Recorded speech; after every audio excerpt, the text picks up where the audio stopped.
தமிழ்நாட்டில் வெள்ளத்தால் பாதிக்கப்பட்ட பகுதிகள் குறித்து மத்திய நிதியமைச்சர் நிர்மலா சீதாராமனை தமிழ்நாடு பாஜக மாநில தலைவர் அண்ணாமலை சந்தித்து வருகிறார். அண்மை செய்தியாக பார்த்துக் கொண்டிருக்கிறோம்.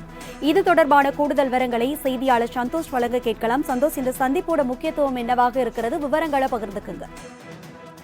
வணக்கம். மத்திய இணையமைச்சர் எல் முருகன் மற்றும் தமிழக பாஜக மாநில தலைவர் அண்ணாமலை இருவரும் தற்போது மத்திய நிதியமைச்சர் நிர்மலா சீதாராமனை சந்திப்பு என்பது ஏற்படுத்தியிருக்கிறது.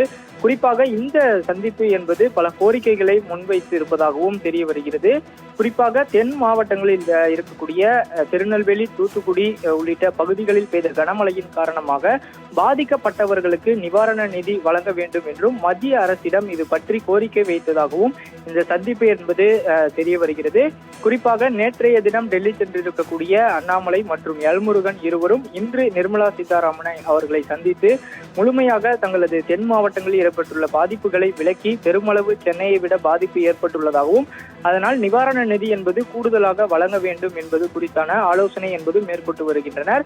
குறிப்பாக சென்னையில் இதற்கு முன்னதாகவே ஏற்பட்ட புயல் வெள்ளம் பாதிப்பின் காரணமாக நிவாரண நிதியாக மத்திய அரசிடம் 1000 கோடி ரூபாய் ஒப்புதல் பெற்று அதை வழங்கியிருக்கக்கூடிய சூழ்நிலையில் தென் மாவட்டங்களில் ஏற்பட்டிருக்கக்கூடிய இந்த கனமழையால் பாதிக்கப்பட்ட மக்களுக்கு முழுவதுமான இந்த நிவாரண நிதி என்பது கொடுக்க வேண்டும் என்பதே இவர்களது கோரிக்கையாகவும் இருக்கிறது.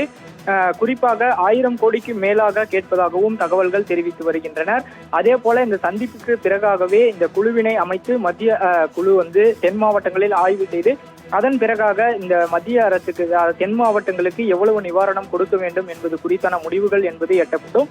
இதுவரை தற்போது இந்த பாஜக தலைவர் அண்ணாமலை மற்றும் மத்திய இணையமைச்சர் எல் முருகன் இருவரும் நிர்மலா சீதாராமன் அவர்களை சந்தித்து தென் மாவட்டங்களில் ஏற்பட்டுள்ள மழை வெள்ளத்தால் பாதிக்கப்பட்டோருக்கு நிவாரணத் தொகை வழங்குவது குறித்து இந்த சந்திப்பு என்பது ஏற்படுத்தி இருப்பதும் குறிப்பிடத்தக்கது.